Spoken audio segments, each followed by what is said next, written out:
Assalamualaikum warahmatullahi wabarakatuh. Perkenalkan, saya Feni Anggreni Puspitasari dari Prodi PGSD kelas D. Dalam video ini saya akan menjelaskan bagaimana cara pembuatan cover, daftar isi, nomor halaman, serta daftar pustaka sebagai upaya memenuhi ujian akhir semester pada mata kuliah dasar-dasar TIK dengan dosen pengampu Ibu Fauzia MPD. Terima kasih.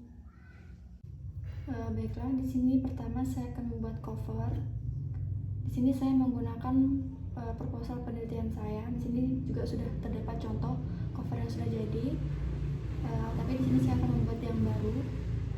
Pertama saya akan membuat halaman yang baru. Oke.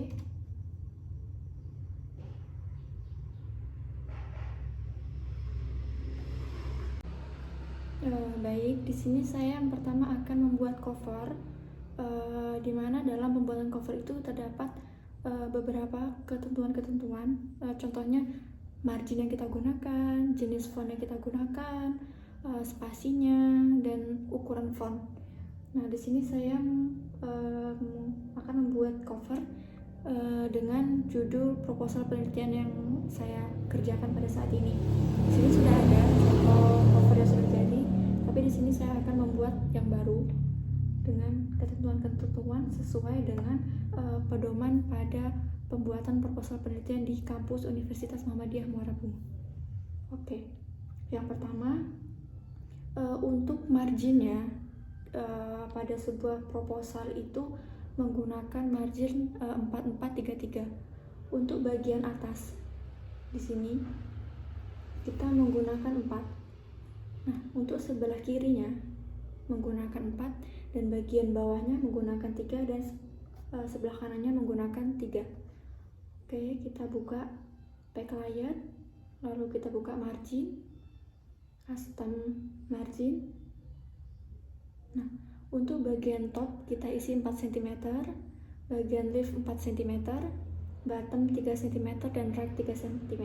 Nah, di sini kebetulan sudah sesuai dengan margin yang kita inginkan.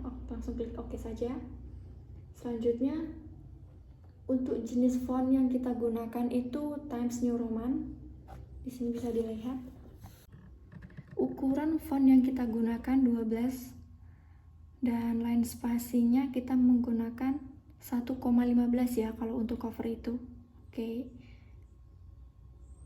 Jangan lupa untuk di bold. Baik, di sini semua sudah sesuai dengan ketentuan pedoman penulisan proposal pada kampus. Langsung saja di sini saya akan menuliskan judul untuk proposalnya. Judul yang saya gunakan judul sesuai dengan proposal penelitian saya.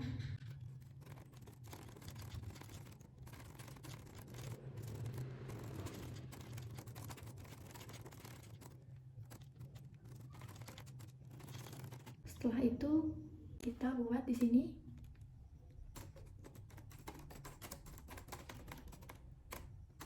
Jangan lupa untuk memasukkan logo kampus.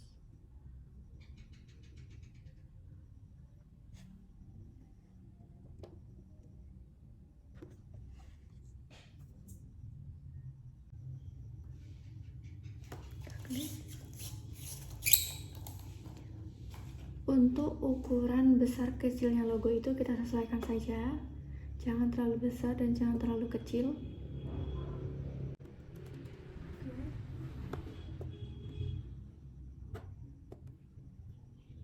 Setelah kita masukkan logo, kita ketik keterangan.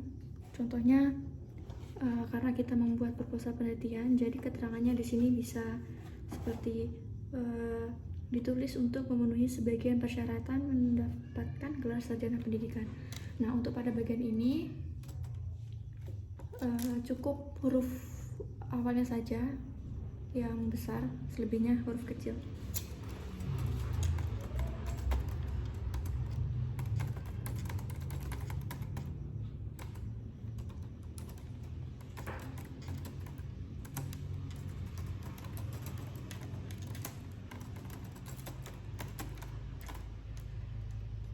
Lalu kita enter.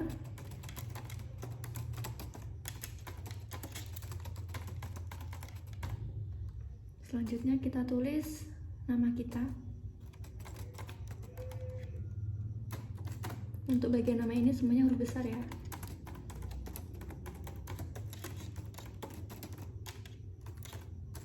Jangan lupa NPM.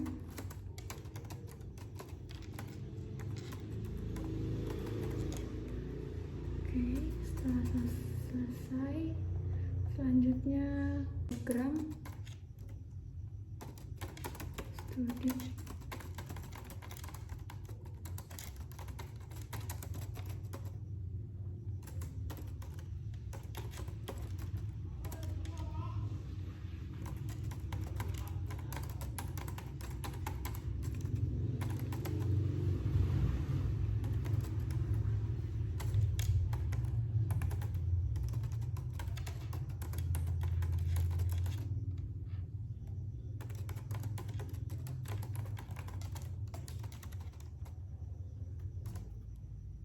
Ini kelewat ya.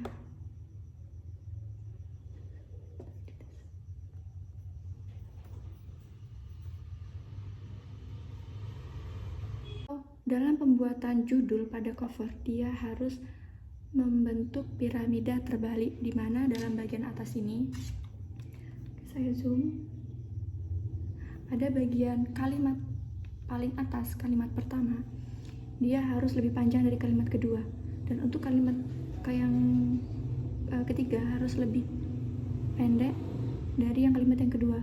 Nah, sementara pada judul kita ini, untuk yang kalimat kedua, untuk model pembelajaran komparatif tipe jigsaw, ini dia lebih panjang. Jadi harus ada bagian yang kita enter agar lebih kecil dari yang kalimat pertama. Kita bisa mengenter pada bagian. Oke. Ini bisa dilihat untuk judulnya, dia sudah membentuk piramida terbalik. Jika terdapat bahasa asing atau bahasa Inggris, maka penulisannya harus kita cetak miring atau italik. Nah, di sini terdapat kata jigsaw, di mana kata jigsaw ini merupakan kata asing atau bahasa Inggris. Oleh karena itu harus kita cetak miring seperti ini. Nah, selanjutnya, pada bagian program studi pendidikan guru sekolah dasar Fakultas Keguruan dan Ilmu Pendidikan Universitas Muhammadiyah Muara Bungo tahun 2023, ini sama seperti judulnya tadi, dia harus membentuk piramida. Untuk Muara Bungo kita enter, nah seperti ini. Bisa dilihat kurang lebih seperti ini dalam pembuatan cover pada proposal penelitian atau pada makalah.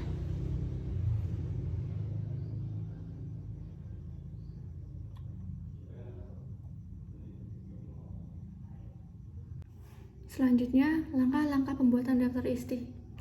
Kata pengantar dengan daftar isi dengan bab 1 pendahuluan ini kita menggunakan 6. Caranya kita buka backlight, di spasi kita pilih before, ini kita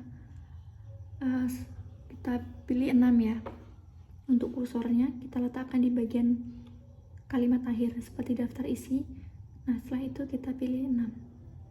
Sama caranya untuk atau langkah-langkah yang selanjutnya. Untuk pemberian titik-titik kita tidak lakukan secara manual atau kita klik satu persatu untuk titiknya. Nah, itu salah. Lalu bagaimana caranya? Langkah awal kita blok bagian daftar isi ini. Oke, kita blok. Setelah itu kita klik kanan, lalu pilih paragraf. Setelah itu kita pilih tabs. Nah, untuk tab stop position ini pada sampai mana kita akan memberikan titik-titiknya ini. Titiknya ini sebatas sampai nomor 13,5 ya. Di sini kita lihatnya, maka nanti titik-titiknya akan berhenti pada nomor 13,5. Nah, di sini kita ketik 13,5. Setelah kita ketikkan, kita pilih right untuk alignment, dan untuk leadernya kita pilih 2. Setelah itu kita klik set, lalu kita oke. Nah, kursornya kita letakkan pada kalimat akhir, lalu kita tabs, maka akan muncul titik sampai pada angka 13,5 sesuai dengan yang kita ketikkan di awal tadi. Selanjutnya, Sama, tinggal kita tap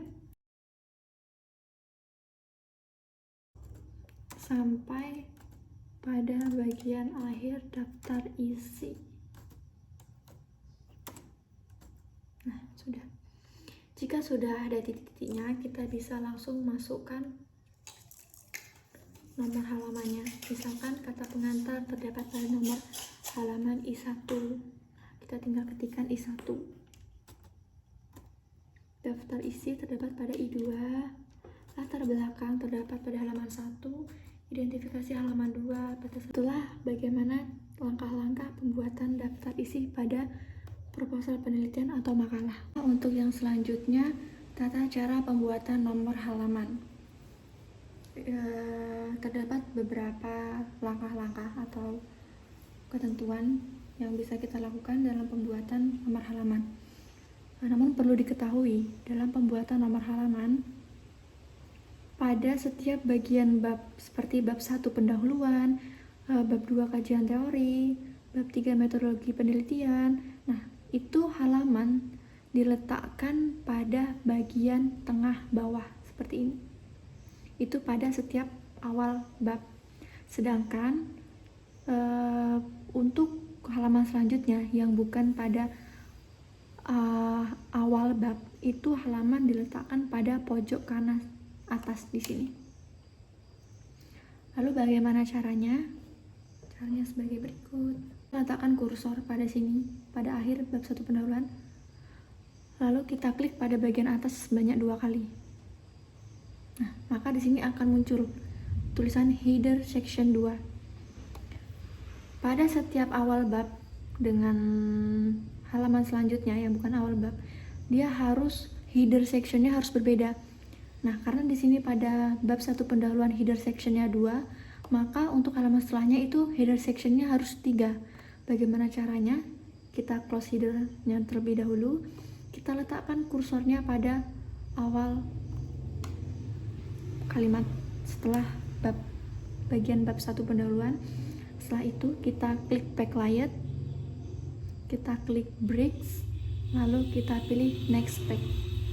Nah, karena di sini dia membentuk paragraf baru atau kalimat pertama menjondong ke dalam, kita bisa kembalikan posisinya seperti semula. Nah, jika sudah, kita bisa mengeceknya dengan cara mengklik 2 kali pada bagian atasnya.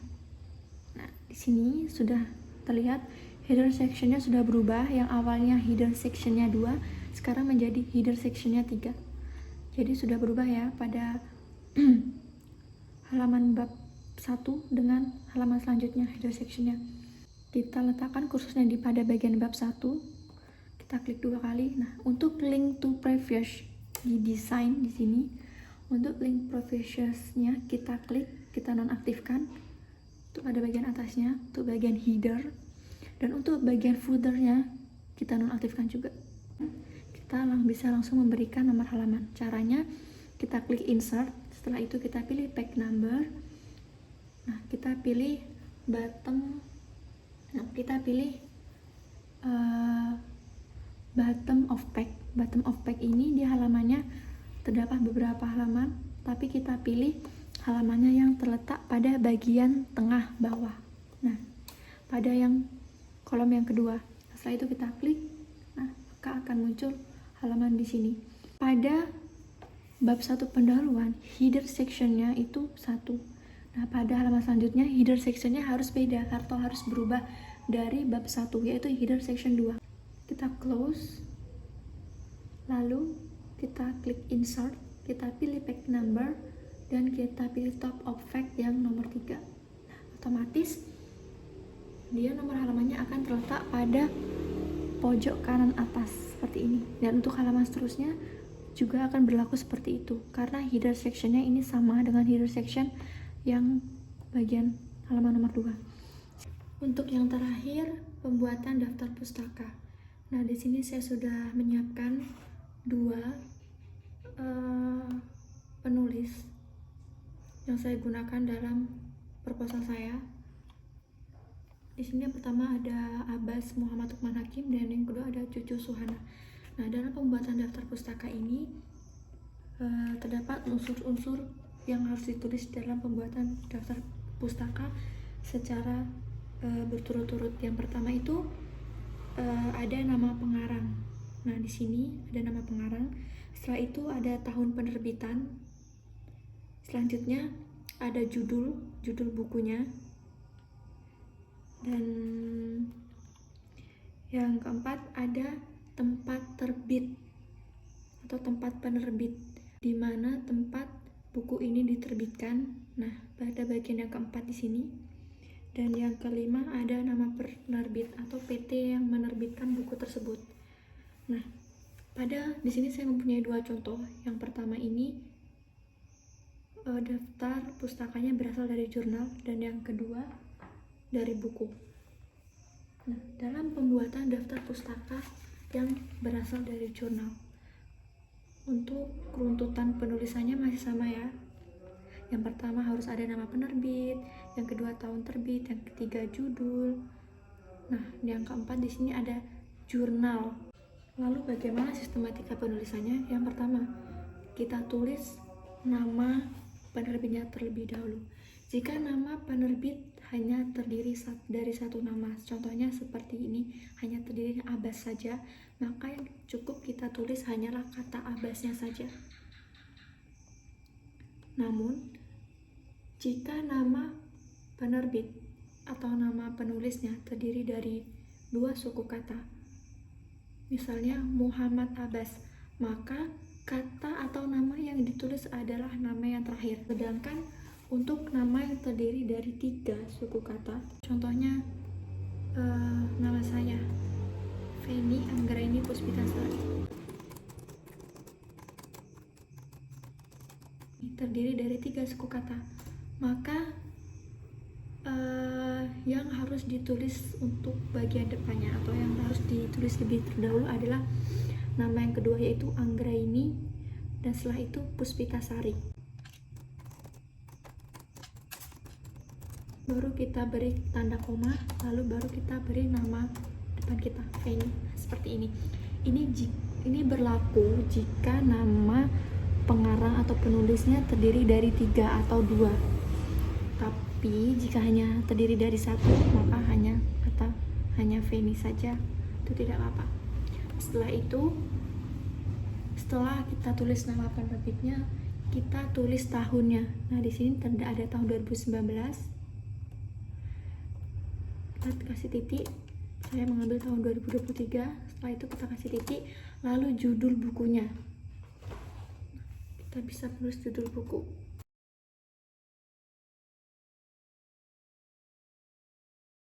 Judulnya sudah, maka kita kasih tanda titik. Nah, karena yang pertama ini contohnya dia daftar pustakanya berasal dari jurnal, maka kita tulis jurnalnya.